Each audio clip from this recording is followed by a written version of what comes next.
Hello everyone, welcome और welcome back to my channel. कैसे हो आप सभी? आई होप कि आप सब अच्छे होंगे।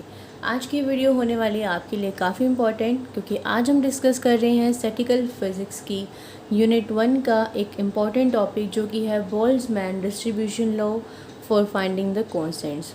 आपको इस टॉपिक में डाउट्स थे, इसकी वीडियोस अपलोड नहीं थे यूट्यूब पर ज़्यादा, तो इसी वजह से मैं ये वीडियो बना रही हूँ आपके लिए। अगर आप बीएससी के स्टूडेंट हैं या फिर बीटेक के भी स्टूडेंट्स हैं तो आपको ये टॉपिक काफ़ी हेल्प करेगा। ठीक है, तो स्टार्टिंग में जो हमें इसमें थ्योरी लिखनी है, जो थोड़ा सा लिखने वाला पार्ट था वो मैंने ऑलरेडी पहले से नोट किया हुआ है, क्योंकि फिर वीडियो ज़्यादा लंबा हो जाता है। ये टॉपिक काफ़ी लंबा है पहले, तो कैलकुलेशन वाला पार्ट अभी हम सारा साथ साथ सॉल्व करेंगे। बट जो आपको स्टार्टिंग में लिखना है, देखो ये टॉपिक इस तरह से आ सकता है बीएससी के एग्ज़ाम में कि अगर आपसे पूछ लिया उसने derive an expression for the Boltzmann law of distribution, अगर ये 8 मार्क्स में क्वेश्चन आता है तो आपको इसका जो पहले वाला पार्ट है ना, अल्फ़ा बीटा से जो पहले वाला पार्ट आपकी बुक्स में गिवन है, जो आपने कर भी लिया होगा, वो भी करना होगा और ये भी करना होगा। अगर ये क्वेश्चन अलग से आता है कि अल्फ़ा बीटा की वैल्यूज़ निकालनी है सिर्फ, तो सिर्फ आपको ये वाला एक्सप्रेशन करना है। बट अगर ये पूरा क्वेश्चन आता है तो आपको ये कंप्लीट एक्सप्रेशन करके आना है। ठीक है, तो मैं अब ये कंसीडर करके चल रही हूँ कि आपको पहले वाला जो टॉपिक है वो अच्छे से आता है, क्योंकि उसकी इक्वेशन का डायरेक्ट यूज़ मैं यहाँ पे करने वाली हूँ, क्योंकि मैं आपको तो सिर्फ ये वाला टॉपिक करवाऊँगी। और एक टॉपिक है पहले कि number of cells in the phase space in the momentum interval p plus pdv, तो उसका भी जो एक रिज़ल्ट है वो भी इस एक्सप्रेशन में यूज़ होने वाला है। मैंने कल ही पोस्ट डाल दिया था इसीलिए, ताकि आप वो दोनों टॉपिक्स अच्छे से पढ़ लो। तो उनके रिजल्ट्स मैं यहाँ पे यूज़ करूँगी डायरेक्टली, बस उसके अलावा हम सारा खुद करेंगे। तो देखो हम स्टार्टिंग इसकी कैसे करते हैं।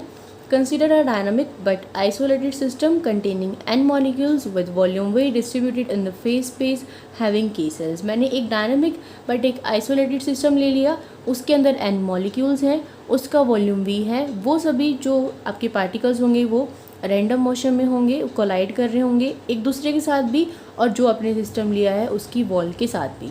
इन the phase space having k cells, मैंने नंबर ऑफ सेल्स कितने लिए हैं, k लिए। अब जो इससे पहले वाला टॉपिक है बोल्ट्जमैन डिस्ट्रीब्यूशन लॉ, उसकी जनरल फॉर्म जो थी वो क्या थी, n of i is equals to g of i e raise to the power minus alpha e raise to the power minus beta ui। ये आपकी जनरल फॉर्म थी जो मैंने यहाँ पे डायरेक्ट लिखी है। आप इस टॉपिक से पहले अगर वो टॉपिक कर रहे हो पेपर में, तो जो भी आपकी वो इक्वेशन होगी वो डाल के लिख देना कि from that so and so equation general form is this. ठीक है, अब मुझे निकालने इसकी कॉन्स्टेंट्स, तो मैंने क्या लिखा, now for determination of constants let us consider a very small interval of energy lying between u and u plus D V. Constants को निकालने के लिए मैंने एक एनर्जी का बहुत छोटा इंटरवल ले लिया, और इसमें क्या लिया मैंने, u से लेके u प्लस डी वी पे लिया। बट क्योंकि du एक बहुत स्मॉल क्वांटिटी है, वो ज़ीरो को ही अप्रोच करती है, तो हम जो इंटरवल लेके चलते हैं वो क्या लेके चलते हैं, u minus 1/2 and u plus 1/2।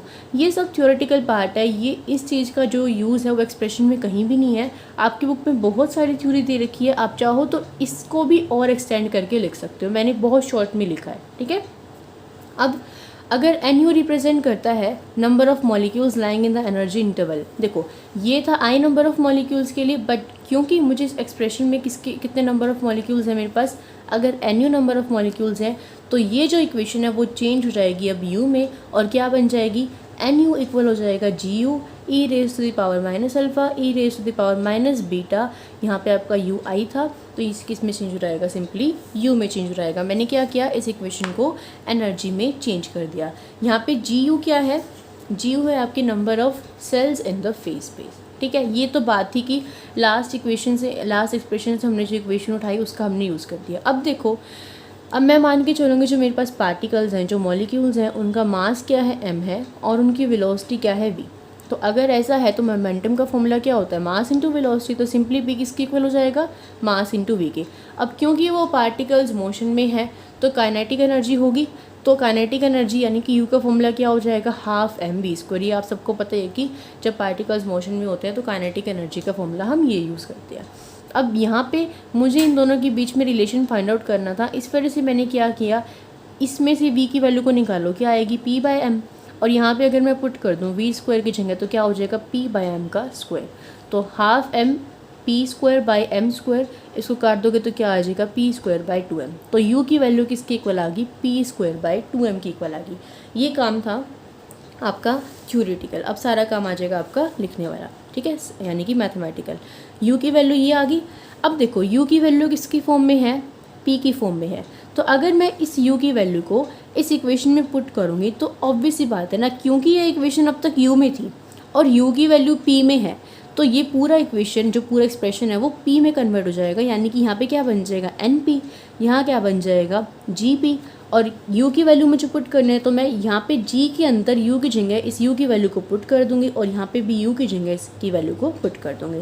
तो अब मैं क्या लिखूँगी, मैं इसको सॉल्व करके लिख रही हूँ जो इसकी वैल्यू आएगी। ठीक है, देखो नाउ कौन सी इक्वेशन है, सेकेंड इक्वेशन है ना। Now equation second becomes, equation आपको एग्जाम में हर इक्वेशन के बारे में अच्छे से लिख के आना है, ठीक है, ताकि आपके मार्क्स ना कटो। इक्वेशन सेकेंड क्या बन जाएगी, p की टर्म्स में आ जाएगी n of p is equals to किसके इक्वल हो जाएगा, ये g ऑफ p की वैल्यू क्या है, p की वैल्यू आपकी क्या है, p स्क्वायर बाई dm। तो सिंपली पहले मैं इसको g को p की टर्म्स में लिख रही हूँ, e raise to the power minus alpha, e raise to the power minus beta, और यहाँ पे भी क्या आ जाएगा आपका u की जगह क्या आ जाएगा, p आ जाएगा। ठीक है, और u की जगह वैल्यू को पुट कर देंगे ना अब यहाँ पे, तो हम p स्क्वायर बाई 2m आ जाएगा। u किस में चेंज हो गया हमारा, p में, और यहाँ पे मैंने क्या कर दिया, u की वैल्यू को पुट कर दिया। क्लियर है। तो ये हमारे नंबर ऑफ़ मॉलिक्यूल्स आ गए, ये हमारे क्या है, नंबर ऑफ़ मॉलिक्यूल्स। अब अगर मैं इंटरवल ले लूँ dp, अगर मैंने dp स्मॉल इंटरवल ले लिया तो उसके अंदर नंबर ऑफ़ मॉलिक्यूल्स कितने हो जाएंगे, np-dp। तो अगर मैं if we take small interval, क्योंकि मैंने मोमेंटम का इंटरवल स्मॉल इंटरवल ले लिया dp, ये इक्वेशन नंबर मान लो इसको 5। ठीक है, तो अगर अगर नंबर ऑफ़ मॉलिक्यूल्स आपके n है, np है, और इंटरवल आपका dp है, तो dp इंटरवल के अंदर नंबर ऑफ़ मॉलिक्यूल्स कितने हो जाएंगे, np इंटू dp, ये हो जाएंगे ना। तो आपकी जो इक्वेशन कौन सी है, ये 5 है, वो क्या आ जाएगी, इक्वेशन नंबर 5 np की वैल्यू के साथ क्या ऐड हो जाएगा, dp ऐड हो जाएगा, यानी कि np dp यहाँ हो जाएगा, और इस वाली वैल्यू के साथ भी आपका dp ऐड हो जाएगा। मैंने क्या किया, मैंने dp इंटरवल ले लिया, तो dp इंटरवल के अंदर जो मॉलिक्यूल्स होंगे वो क्या होंगे, np dp। ठीक है, मैंने क्या ले लिया, np dp, इसको इसके साथ ब्रैकेट नहीं आएगा, np dp आएंगे। ठीक है, अब बात आती है यहाँ पे, इसको रीअरेंज कर लो ऐसे, np dp is equals to g of p, साथ में लिख लो इसके dp e की पावर माइनस अल्फ़ा और e की power minus beta p square by 2m, ये आपकी इक्वेशन है। अब यहाँ पे क्या है, gp-dp, और gp-dp की ही मैं बात कर रही थी कि आपका एक्सप्रेशन होता है number of phase cells in momentum वाला, उसका डायरेक्ट रिजल्ट जो मैं यहाँ पे यूज़ करने वाली हूँ। आप सबने वो वाला जो आर्टिकल है वो बहुत अच्छे से किया हुआ होगा, तो एज़ वी नो मैं इसको हाईलाइट करके लिख रही हूँ ताकि आपको समझ में आ जाए कि मैंने ये रिज़ल्ट यूज़ किया है। ठीक है, किसके इक्वल होता है, gp-dp का डायरेक्ट फॉर्मूला होता है v into 4 pi p square dp by h not Q, ये आपका फॉर्मूला होता है। ठीक है, अब इसकी वैल्यू मैं डायरेक्ट यहाँ पे यूज़ कर दूँगी। अब कुछ भी आपको याद रखने की ज़रूरत नहीं है, सिर्फ एक वैल्यू आपको याद करनी थी, और ये वाले एक्सप्रेशन की वैल्यू तो आपको वैसे भी यूज़ करनी होगी क्योंकि आप पूरा आर्टिकल करोगे एग्जाम में आएगा तो। ठीक है, अब मैं क्या करूँ, इस वैल्यू को पुट कर दूँ इस वाली इक्वेशन में, इसको मान लो इक्वेशन नंबर 6। सो यहाँ पे बाय लिख लेना, by putting above value in equation number 6 वी गेट, हमें क्या मिलेगा, हमें मिलेगा np-dp is equals to gp-dp की वैल्यू क्या है, v into 4 pi p square dp by h not cube, और e raise to the power minus alpha e raise to the power minus beta p square by 2m, ये आपका as it is है। सिर्फ मैंने gp-dp की value को put किया है और यहाँ पे मैंने कुछ भी नहीं किया। अभी dp को ना बाहर आगे की साइड लिख लो, मतलब तो इसको ऐसे लिख लो, np-dp is equals to v into 4 pi p square by h not cube e raise to the power minus alpha e raise to the power माइनस, ये बीटा है, b नहीं है, और यहाँ पे लिख लो अब dp। तो अब जो मेरी इक्वेशन है वो किस में आ गई है, p में आ गई है, np-dp की मेरे पास वैल्यू है। मुझे क्या करना है, मुझे अल्फ़ा निकालना है। तो अब मैं स्टार्ट करती हूँ मेरा अल्फ़ा निकालना। तो यहाँ पर आप हेडिंग डाल सकते हो अलग से अगर डालना चाहो तो, इवैल्यूएशन ऑफ अल्फ़ा। आपके पास कोई भी बुक हो, आरचंद हो तो आरचंद देख लेना, अगर आप बीएससी के स्टूडेंट्स हो, और न्यू कॉलेज हो तो न्यू कॉलेज से देख लेना। मैंने तो इस वाले आर्टिकल के लिए न्यू कॉलेज वाली बुक को फॉलो किया था। आपके पास जो भी बुक हो वो ही बेस्ट है, ठीक है, ओके। अब देखो, ये आपके पास क्या थे, डीपी इंटरवल के अंदर एनपीडीपी पार्टिकल्स थे। तो एनपीडीपी पार्टिकल्स के लिए मुझे क्या चाहिए, एन नंबर ऑफ पार्टिकल्स के लिए इस रिजल्ट को निकालना। तो मैं क्या करूँगी, इस पूरी टर्म का क्या कर दूँगी, इंटीग्रेशन कर दूँगी। तो आप यहाँ पे लिख भी सकते हो कि now let us consider that the system has an number of particles. लिख लेना, let us consider that system has an number of particles. तो मुझे अब एन नंबर ऑफ पार्टिकल्स के लिए निकालना है, तो मैं क्या करूँगी, इसका इंटीग्रेशन कर दूँगी। तो एन क्या हो जाएगा, इंटीग्रेशन किसका, एन पी डी पी का। अब देखो, अब मुझे मैं क्या लिमिट्स क्या लगाऊँ यहाँ पे, देखो अब हमें मैक्सिमम वैल्यू तो नहीं पता, क्योंकि हमें नहीं पता ना कि मैक्सिमम वैल्यू क्या है, ना हमने कोई ऐसा एक्सप्रेशन अब तक निकाला कि जिससे मैं कह दूँगी कि मोमेंटम की मैक्सिमम वैल्यू इतनी होगी, तो नहीं पता। तो मैं अगर इसको ऐसे लिख लूँ कि इसकी जो लिमिट्स हैं ना वो क्या होंगी, 0 से लेके कोई ना कोई जो इसकी मैक्सिमम वैल्यू होगी ना उसके इक्वल होगी। बट अब मुझे तो इसकी पी मैक्सिमम की वैल्यू भी नहीं पता ना। अब मैं इस चीज़ को अगर ऐसे लिख दूँ कि ये 0 से इन्फिनिटी होगा, एन से पी होगा, डी पी होगा, तो इन्फिनिटी के अंदर, अब इन्फिनिटी का मतलब क्या है कि हमें नहीं पता ना कि ये वैल्यू कहाँ तक जाएगी। तो उस इन्फिनिटी के अंदर जो भी इस पी मैक्सिमम की वैल्यू होगी, जो भी पी की मैक्सिमम वैल्यू होगी, वो इसके अंदर आई जाएगी। इन्फिनिटी तक में कोई तो वैल्यू होगी ना जिसके लिए मैक्सिमम होगी। तो मैंने इसको 0 से पी मैक्सिमम को 0 से लेकर इन्फिनिटी तक ले लिया। इन दोनों में कोई भी डिफरेंस नहीं है, आप इसको इस तरह से ले सकते हो। अब मैं क्या करूँगी, इसके अंदर एन पी डी पी की वैल्यू को पुट कर दूँगी, ठीक है। तो देखो, n इज इक्वल्स टू 0 से लेके infinity, N P D P की वैल्यू अभी कौन सी इक्वेशन थी हमारी, ये 7th इक्वेशन थी। तो यहाँ से मैं इसको पुट कर दूँ, इसको क्या था, v into 4 pi P square by H not cube.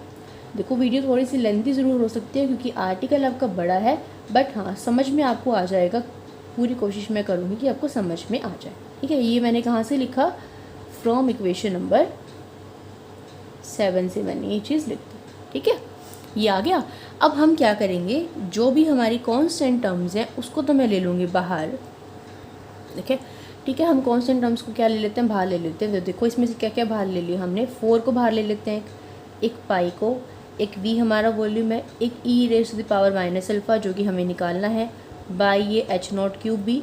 अब इंटीग्रेशन के अंदर देखो क्या क्या लेना है, 0 से लेके इन्फिनिटी। इसके अंदर एक तो ये आ जाएगा पी स्क्वायर और आ जाएगा e की power minus beta P square by 2m D P. ये आपका इंटीग्रेशन के अंदर रहेगा बस, ठीक है। अब यहाँ पे जो हमें यूज़ करना है वो क्या यूज़ करना है, स्टैंडर्ड इंटीग्रेशन। जो हमारे कुछ स्टैंडर्ड इंटीग्रल के रूल्स होते हैं, जो फॉर्मूलेज होते हैं, जो ऑलरेडी हम पहले पढ़ चुके हैं, और अगर आपने नहीं पढ़े, आपको नहीं भी ध्यान है, तो इस आर्टिकल में जो भी यूज़ होंगे वो आपको लर्न होने चाहिए। लर्न कर लेना, अगर आपको नहीं है तो कोई बात नहीं। तो देखो पता कैसे चलेगा कि हमें कौन से वाला इंटीग्रल यूज़ करना है, क्योंकि बहुत सारे हैं। तो इसके अंदर इंटीग्रेशन के लिए हम उसका यूज़ करते हैं। तो इंटीग्रेशन के अंदर आओ, एक तो लिमिट्स आपकी 0 से लेकर इन्फिनिटी तक होनी चाहिए, वो हमारी है यहाँ पे। अब देखो अगर मैं इसकी बात करूँ, ये पी स्क्वायर है, ये क्या है आपका, ये पी स्क्वायर है, ठीक है। अगर मैं इसको कह दूँ कि ये एक्स का स्क्वायर है, मान लिया कि मैंने पी की वैल्यू यहाँ पे एक्स है और उसका स्क्वायर है, और ये ई की पावर माइनस, देखो एक्स का स्क्वायर तो यहाँ पे भी है, ये एक्स का स्क्वायर तो यहाँ पे भी है, और यहाँ पे कुछ टर्म है, ये बी बीटा बाई 2m कुछ भी टर्म है, मान लो कि वो ए है। तो यानी कि मुझे कुछ ऐसा इंटीग्रल यूज़ करना पड़ेगा जिसमें क्या हो, लिमिट 0 से इन्फिनिटी भी हो, और e की पावर में क्या हो, माइनस ए हो, एक्स स्क्वायर हो, और साथ में ये एक्स स्क्वायर हो। तो मैंने यहाँ से क्या बना लिया, इंटीग्रल बना लिया। इस टर्म को मैंने एक्स कंसीडर किया, तो ये एक्स का स्क्वायर थी, ये भी यहाँ पे प्रेजेंट थी, तो ये बाकी का बचा हुआ मैंने कुछ भी मान लिया। तो मुझे समझ में आ गया कि हाँ मुझे ये वाला इंटीग्रल यहाँ पे यूज़ करना है, ठीक है। तो अब मैं जो यहाँ पे इंटीग्रल यूज़ करूँगी वो कौन सा यूज़ करूँगी, ब्लैक पेन से लिख देती हूँ ताकि आपको हाईलाइट हो जाए। By standard integral we have, क्या है स्टैंडर्ड इंटीग्रल मेरे पास, 0 से लेके इन्फिनिटी हो, एक्स स्क्वायर हो, e raise to the power minus A of X square हो, डी एक्स हो। तो इसकी जो वैल्यू होती है ये आपको लर्न करनी पड़ेगी, वो क्या होती है, 1/4 पाई बाय ए क्यूब और पूरे की पावर 3/2। ये आपकी क्या है, स्टैंडर्ड इंटीग्रल की वैल्यू है। अब मैं क्या करूँगी, इसको इस वाली टर्म से कंपेयर करूँगी। ये टर्म तो मेरी बन गई, बट मुझे यहाँ पे इसका रिजल्ट भी चाहिए। तो देखो 1/4 तो एज इट इज़ रहेगा, पाई भी एज इट इज़ रहेगा, बस मुझे क्या चाहिए, ए की वैल्यू चाहिए। तो देखिए इस क्वेश्चन में ए का काम कौन कर रहा है, एक्स स्क्वायर तो ये है, तो ए का काम कर रहा है आपका माइनस बीटा बाय 2m। तो क्या आ जाएगा, 1/4 पाई बाय इस ए का भी क्यूब करना है, तो माइनस बीटा बाय 2m का क्यूब, और ऊपर तो पावर 3/2 है ही। क्लियर हो गया, समझ आ गया। तो मैं अब लिख दूँ कि अब इसी इंटीग्रेशन को सॉल्व करके मैं ये वाली वैल्यू लिखूँगी और आगे वाली वैल्यू एज इट इज़ ही रहेगी। तो अब जो आपकी इक्वेशन बन जाएगी वो क्या बनेगी,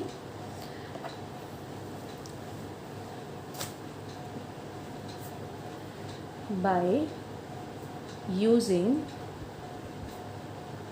वैल्यू ऑफ स्टैंडर्ड इंटीग्रल, आपको इसको इक्वेशन नंबर, इसको भी साथ साथ नेम देते जाओ, 8 नाम दे दो इसको।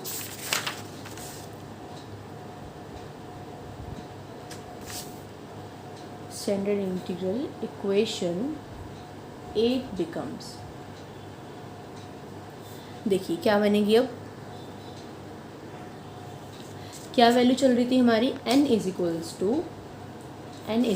To 4 pi V E raise to the power minus alpha, 4 pi e v raise to the power minus alpha, ये 4 pi V E raise to the power minus alpha ऐसे है। नीचे क्या है आपका h0 क्यूब है, ठीक है। ये वैल्यू तो ऐसी आ गई। अब इंटीग्रेशन के अंदर सॉल्व करके इसकी जगह मुझे क्या लिखना है, 1/4 पाई बाय ए का काम कौन कर रहा है, माइनस बीटा बाय 2m कर रहा है। तो क्या लिखूँगी मैं यहाँ पे, 1/4 पाई बाय ए का काम किसने किया, माइनस बीटा बाय 2m ने किया। उसका क्या करना है, क्यूब करना है, और फिर उसका क्या करना है, पावर 3/2 करनी है, ठीक है। तो ये क्या आ गया आपकी स्टैंडर्ड इंटीग्रल की वैल्यू। देखो हमारे पास क्या था यहाँ पे, e raise to the power minus a x square, और यहाँ पे भी क्या है, e raise to the power minus beta P square by 2m। तो ये माइनस से माइनस कट जाएगा। अगर यहाँ माइनस नहीं होता है ना तो टर्म में माइनस आता, तो माइनस जो माइनस ए की वैल्यू है वो minus of beta by 2m है, तो माइनस से माइनस तो कट जाएगा ना। तो यहाँ पे अब आपकी पॉजिटिव वैल्यू ही आएगी। क्लियर है, ठीक है, समझ आ गया। अब देखो इसको लिख लेते हैं हम, एक बारी अच्छे से लिख लेते हैं कि n is equals to 4 pi V E raise to the power minus alpha by h0 cube, और ये क्या है, 1/4 है। पाई की पावर कितनी है, देखो ये क्या है, pi by beta by 2m का क्यूब, और फिर उसकी भी पावर 3/2 है। देखो अब हम इसको सॉल्व करते हैं। ये आपकी पावर 1/2 थी, 3/2 मैंने बाय मिस्टेक लिख दी थी। देखिए यहाँ पे क्या है, पाई की पावर 1/2, नीचे क्या है, बीटा बाय 2m का क्यूब और उसकी पावर 1/2, यानी कि इसकी पावर 3/2। इसको मैं अगर ऊपर ले जाऊँ तो ऐसे लिख दूँ, 2m बाई बीटा की पावर 3/2, और नीचे क्या है आपका, पाई तो है ही, और उसकी पावर कितनी है, 1/2। ठीक है, ठीक है। अब देखो यहाँ पे क्या है, इस पाई की पावर कितनी है, इस पाई की पावर 1/2 है, और साथ में ये एक पाई और है, तो इसके अंदर ऐड हो जाएगा, यानी कि 1/2 + 1 हो जाएगा।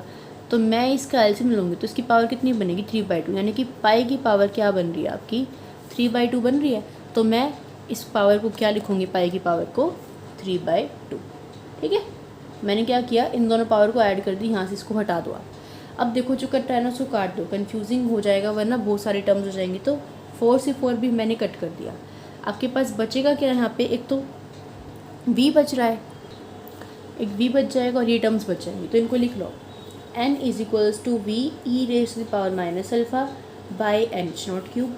अब 4 से 4 तक कट गया, 2m बाई बीटा की पावर 3/2 और पाई की पावर भी 3/2 है, तो इसको ना आप ऐसे लिख लो, 2m बाई बीटा और बाई पाई और इस पूरे की पावर 3/2, क्योंकि ऐसे मिस्टेक होने के चांसेस हो रहे थे बार बार। ये जो स्टैंडर्ड इंटीग्रल था इसकी पावर देखो क्या अब तक किया हमने, अगर नहीं समझ में आया तो कुछ इवैल्यूएशन ऑफ अल्फ़ा की है, n की वैल्यू ऐसे की है, इसके अंदर वैल्यू पुट करी, स्टैंडर्ड इंटीग्रल लगाया, स्टैंडर्ड इंटीग्रल से जो इसकी वैल्यू आई वो हमने यहाँ पे डायरेक्टली पुट कर दी। पुट करने के बाद इसको सिंप्लीफाई किया, अब ये इक्वेशन आ गई। अब सब कुछ सॉल्व कर दिया, इंटीग्रेशन वगैरह लगा दिया। अब मैं यहाँ से मुझे क्या चाहिए था, अल्फ़ा की वैल्यू चाहिए थी, यानी कि E raise to the power minus alpha की वैल्यू मुझे यहाँ से निकालनी है। मुझे क्या करना है, ई raise to the power minus alpha की वैल्यू निकालनी है। तो क्या करूँ, इसको तो यहाँ रखती हूँ, बाकी सारी टर्म्स को वहाँ भेज देती हूँ, ऐसे करूँ, ठीक है।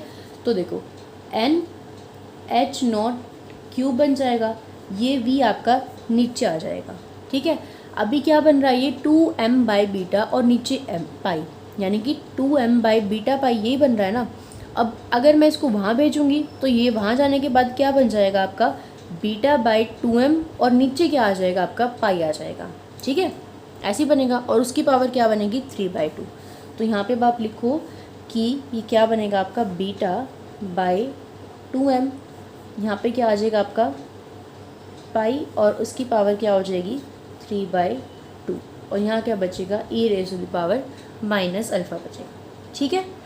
क्या था, 2m by beta by pi था ना, तो ये क्या हो गया यहाँ पे, बीटा बाई 2m हो गया और नीचे क्या हो गया, पाई हो गया। तो ये आ गया आपका, इसकी वैल्यू आ गई। इसको ऐसे लिख लो, n H not cube by we beta by 2m pi की power 3/2 is equals to e raise to the power minus alpha. तो हमारे पास अब किसकी वैल्यू आ गई है, ई raise to the power minus alpha की वैल्यू आ गई है, ठीक है। अब सिंपली इस वैल्यू को उठाकर अपनी इक्वेशन में पुट कर दो।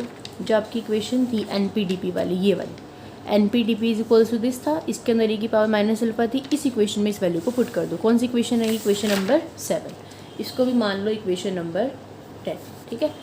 Put value of E raise to the power minus alpha in equation number 7। तो यहाँ पे इधर साइड क्या है, उसके NP है और क्या है, DP है, ठीक है। इस साइड क्या है देखो, v into 4 pi P square by H not cube, v into 4 pi P square by H not cube, ठीक है। उसके बाद क्या है, ई raise to the power minus alpha, जो कि हम पुट कर देंगे। साथ में क्या है, ई की power minus beta P square by 2m और DP। तो यहाँ पे रख देती हूँ, ई की power minus beta P square by 2m into DP। इसकी वैल्यू ऊपर से पुट कर दो, क्या है, N H not cube by we beta by 2m pi और पूरे की पावर 3/2। तो फाइनली अब हमने सभी वैल्यूज़ को पुट कर दिया है। अब बस हम इनको काटना पीटना है और आपका आंसर आ जाएगा। तो देखो क्या क्या चीज़ें कट हो रही हैं, उनको कट कर देते हैं। जो पावर्स इकट्ठी हो रही है, सिंपली एच नॉट क्यूब से एच नॉट क्यूब आपका कट हो रहा है। तो NP-DP की वैल्यू हम निकाल रहे हैं। अब पावर्स को ना इकट्ठा कर लो ताकि आपका क्वेश्चन गलत भी ना होए। तो जो चीज़ें एक एक है उनको तो एक एक लिख लो। ऐसे देखो 4 है यहाँ पे क्या है आपका v है, v कहीं और नहीं है ना, तो v को तो हम एज इट इज़ लिख लेते हैं। देखो v एज इट इज़ कैसे लिख लें, v तो यहाँ पे ये रहा और यहाँ पे ये रहा, कैंसिल ही हो रहा है आपका, ठीक है, हो रहा है। अब यहाँ पे आ जाओ, क्या है, 4 है, पाई है, यहाँ पे पाई है और यहाँ पे क्या है, पाई की पावर 3/2 है ना, और ऊपर जाने के बाद पावर क्या हो जाएगी, माइनस में हो जाएगी, यानी कि पाई की एक पावर तो है ही और माइनस हो जाएगी उसमें से पावर 3/2, ठीक है। उसके बाद देखो पी स्क्वायर आपका एज इट इज़ ही रहने वाला है क्योंकि पी स्क्वायर एक ही है। अच्छा, और उसके बाद नीचे देखो क्या है, ये क्या है आपका, बीटा की पावर 3/2 है, बीटा की पावर 3/2 है और नीचे है आपका 2m और 2m की पावर भी कितनी है, यहाँ पे क्या है आपका 2m है। या फिर एक काम करते हैं, हम इस पाई को भी ना इसमें नहीं लाते क्योंकि देखो बीटा की पावर 3/2 है और 2m की पावर भी 3/2, यानी कि इस टर्म को ना हम सॉल्व नहीं करते हैं। ये जैसी थी ना, इसको वैसी की वैसी रख लो, इस टर्म को सॉल्व मत करो, इसको वैसे का वैसे ही रख लो जैसी ये थी और साथ में इसके लगा दो ये जो था। तो मतलब जो इस टर्म में कट रहा था ना, मैंने सिर्फ उसको कट किया है, बाकी और कुछ भी नहीं किया है। तो फाइनल जो आपका आंसर आएगा ना, वो क्या आएगा, NP-DP इज इक्वल्स टू 4, ये 4, ये पाई और ये n, इनको तो रख लो इकट्ठा। नीचे क्या आ जाएगा आपका, नीचे कुछ भी नहीं आएगा क्योंकि सब कुछ कट गया है। यहाँ पे क्या आ जाएगा, बीटा बाई 2m पाई की पावर 3/2 यहाँ पे क्या आ जाएगा, ई की power minus beta P square by 2m, और क्या आ जाएगा आपका डी पी आ जाएगा। ठीक है, हो गया ये पी स्क्वायर रहता था, एक पी स्क्वायर और लिख दिया मैंने। अभी आपकी फाइनल इक्वेशन आ गया। अब हमारा काम ख़त्म हो गया है अल्फ़ा का। हमने क्या किया, इस रिलेशन में से अल्फ़ा की वैल्यू को निकाल के इसमें पुट कर दिया, तो अब हमारा अल्फ़ा की वैल्यू तो आ गई है। एक काम तो हो गया ख़त्म। देखो थोड़ा सा लेंथी ज़रूर आपको लग रहा होगा, बट इसमें मुश्किल बस कुछ नहीं है, कैलकुलेशन वर्क ही है। बार बार कैलकुलेशन करते हुए ध्यान रखना गलतियाँ ना हो जाए आपसे, ठीक है। कैलकुलेशन में तो गलतियाँ किससे भी हो सकती हैं, तो बड़े ध्यान से करना। अब हमारा काम है बीटा निकालने का। देखिए हमने जब अल्फ़ा निकाला तो मैंने अल्फ़ा के लिए क्या किया, इसको पी की टर्म्स में चेंज कर दिया। यहाँ पे मैंने क्या किया, मोमेंटम ले लिया। मोमेंटम से जो यू था यानी कि एनर्जी को मैंने पी में कन्वर्ट कर दिया। मैंने एन पी डी पी का ये निकाला। अल्फ़ा निकालने के लिए सारा काम मैंने पी के अंदर किया, यू के अंदर तो नहीं किया ना कुछ भी काम। बट अब बीटा निकालने के लिए मैं क्या करूँगी, यू का ही यूज़ करूँगी। अभी हमारे पास जो रिलेशन था वो क्या था, यू और पी के बीच में ये वाला। इसको मैं डायरेक्टली लिख रही हूँ कि फोर्थ इक्वेशन से, देखो from fourth equation, equation number fourth, मेरे पास क्या है, u किसके इक्वल है, पी स्क्वायर बाई 2m के इक्वल है। ठीक है, और हम कह सकते हैं कि आपका पी स्क्वायर है ना 2mu के इक्वल है। अब क्या करो, इसको डिफ्रेंशिएट कर दो, इस टर्म को डिफ्रेंशिएट कर दो, तो मुझे क्या मिलेगा, डिफ्रेंशिएटेड बाय, इसको लिख लेना अच्छे से कि बाय डिफ्रेंशिएटेड वी गेट, हमें क्या मिलेगा, 2p dp is equals to 2mu 2md, ये मिल जाएगा। 2 से 2 आपका कट जाएगा, तो p dp की वैल्यू किसके इक्वल आ गई, mdu की इक्वल आ गई।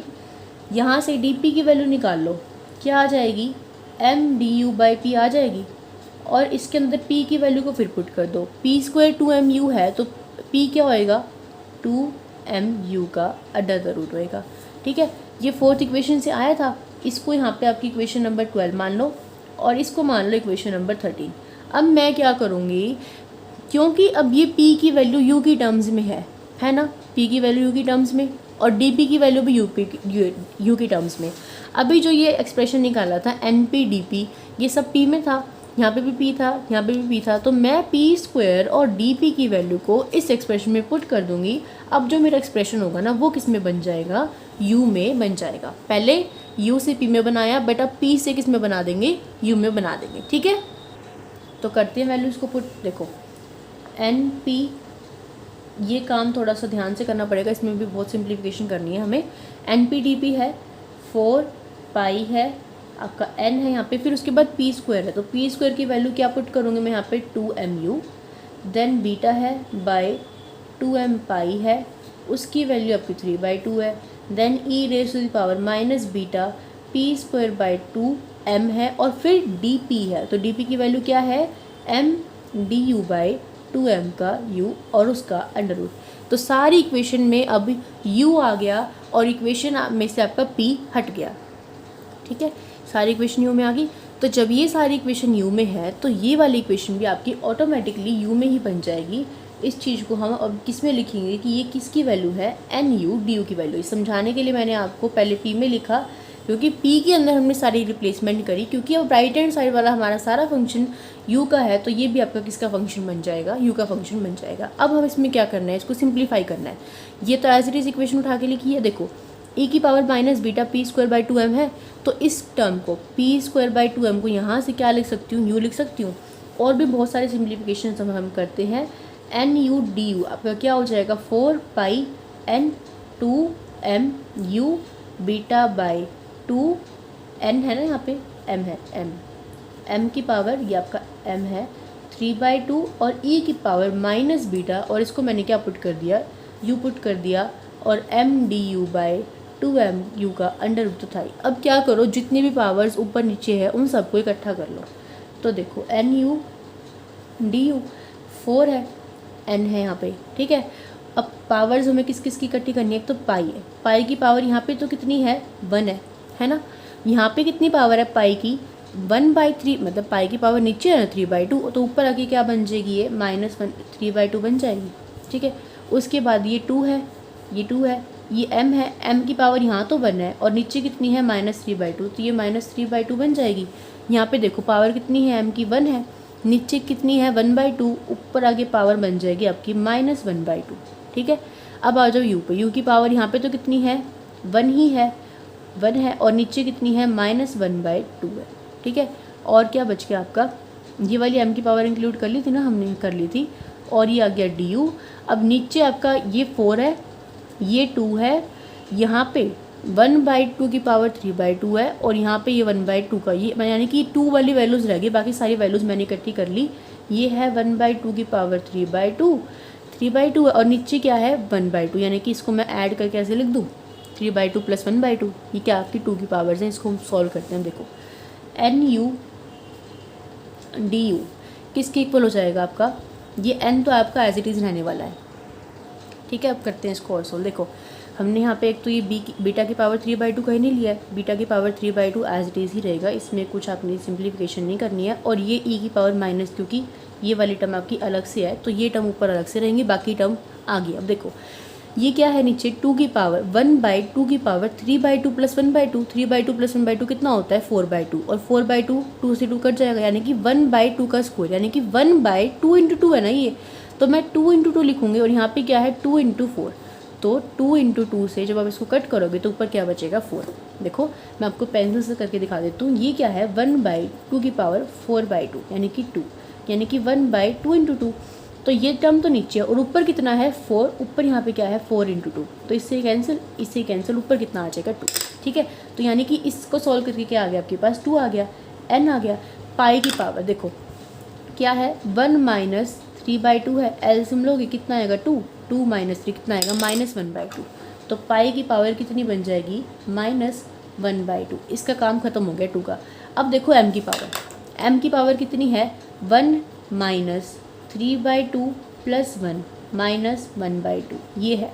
इसका एलसीएम लो कितना आएगा 2 - 3 + 2 -1, 2 + 2 4, 4 - 4 0, तो m की पावर 0 यानी कि 1 आ जाएगा, तो 1 लिखने की नीड नहीं है, ख़त्म। u की पावर कितनी है 1 - 1/2, तो एलसीएम लोगे यहाँ पे देखो ये कितनी है 1 - 1/2 है, इसका एलसीएम लो तो कितना आ गया 2 - 2 यानी कि 1/2। ठीक है, तो u की पावर कितनी आ गई आपकी 1/2 आ गई। बीटा की पावर यहाँ पे कितनी है 3/2 है। ठीक है, इसका भी काम खत्म हो गया, इसका भी काम खत्म हो गया, और ये वाली टर्म है आपकी e की पावर -βu और साथ में du। तो हमने सारी टर्म्स का काम खत्म कर दिया उनको सोल्व करके, और फाइनली हमारे पास NU DU की वैल्यू आ गई है। तो इसको क्वेश्चन नंबर मान लेते हैं हम 14।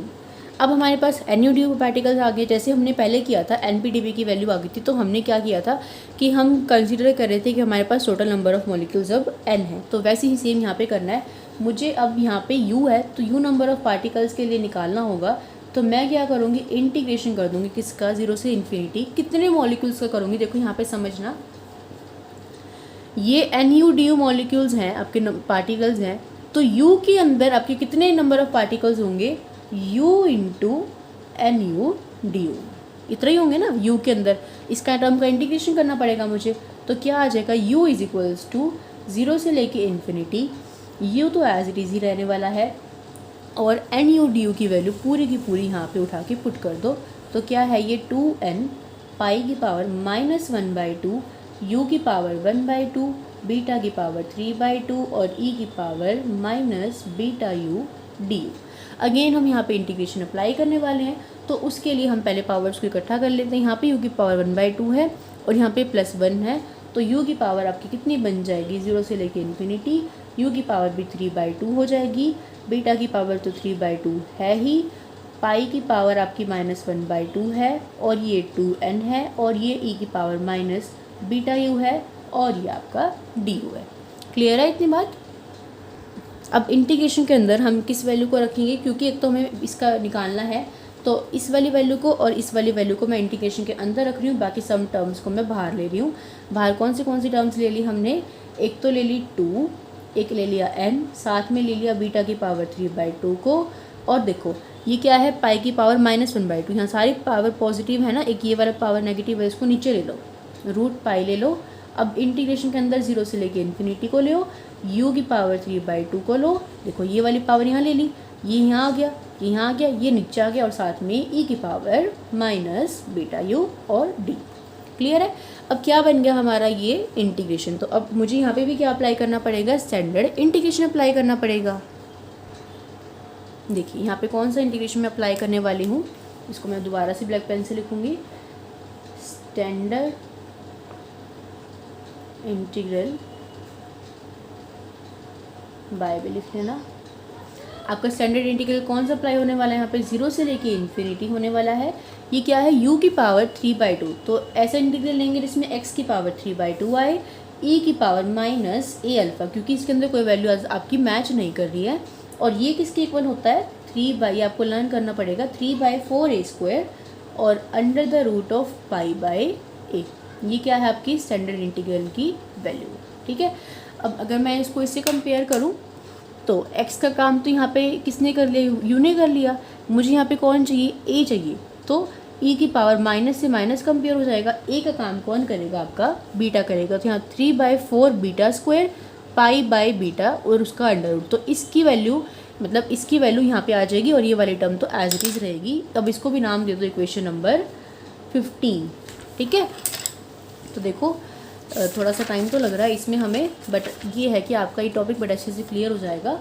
तो पुट बाय लिख लेना आगे, bye putting value of above लिख रही हूँ मैं, अबव आपकी क्या था, above bye putting value of above equation लिख लो सीधा। एंड इक्वेशन नंबर कौन सी थी आपकी, 15। इक्वेशन नंबर 15 में अगर मैं इसकी वैल्यू को पुट कर दूँ तो देखो मुझे क्या मिलने वाला है, हमें मिलेगा, यहाँ पे क्या चल रहा था, u चल रहा था, और बाहर क्या क्या था, 2n बीटा की पावर 3/2, 2n बीटा की पावर 3/2, और बाय था आपका रूट पाई। ठीक है। इसको हमने सॉल्व कर दिया, इसको सॉल्व करके मैं लिखूँगी 3/4 पाई a, 3/4 a²। ए का काम कौन कर रहा है, यहाँ पे बीटा कर रहा है, तो बीटा का स्क्वायर, और यहाँ पे पाई/, ए का काम कौन कर रहा है, बीटा, और उसका अंडर द रूट। ऐसे लिखना था ना हमें।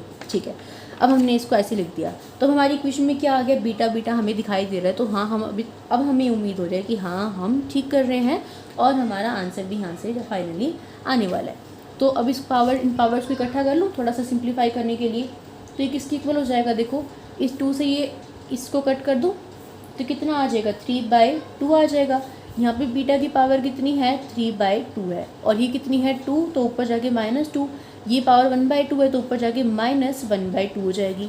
ये क्या है, रूट पाई, नीचे भी क्या है रूट पाई, तो कैंसिल हो जाएगा। तो u किसकी इक्वल आ जाएगा आपका 3/2 बीटा की पावर। इसको एलसीएम लेके फिर से हम सॉल्व कर लेते हैं। यहाँ पे साइड में 3/2 -2/1 -1/2, 2 विल बी और एलसीएम 3 - 4 -1, सो 3, ये कितना बनेगा आपका -5/2, यानी कि -2/2 यानी कि -1। बीटा की पावर कितनी आ गई, -1 आ गई।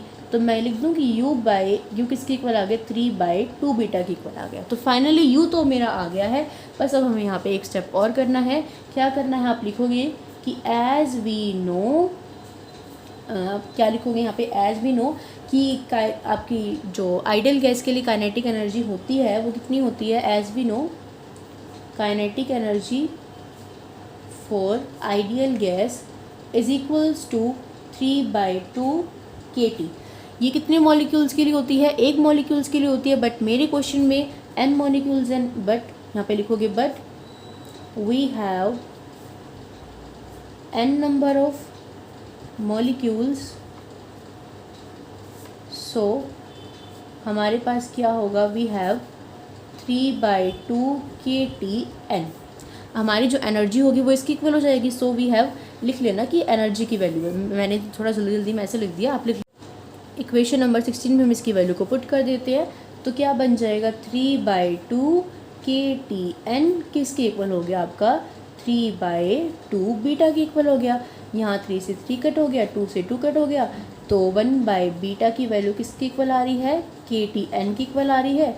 तो बीटा की वैल्यू किसकी इक्वल हो जाएगी, 1/kTn, एंड हेंस फाइनली हमारी बीटा की वैल्यू क्या हो गई, आ गई। आ गई फाइनली बीटा की वैल्यू। अब बस एक काम और हमारा रह गया, इस बीटा की वैल्यू को हम पुट कर देंगे हमारी NP/DP के अंदर। वीडियो की लेंथ इतनी ज़्यादा हो गई है कि वीडियो अपने आप ही ब्रेक हो गई, मतलब मैंने दूसरी वीडियो स्टार्ट की अब, ठीक है। कोई बात नहीं, मैं इसको ज्वाइन कर लूँगी। बस ये है कि ज्वाइन करने में थोड़ा सा टाइम लग जाएगा और फिर वीडियो अपलोड होने में आपको लेट मिलेगी थोड़ी सी वीडियो।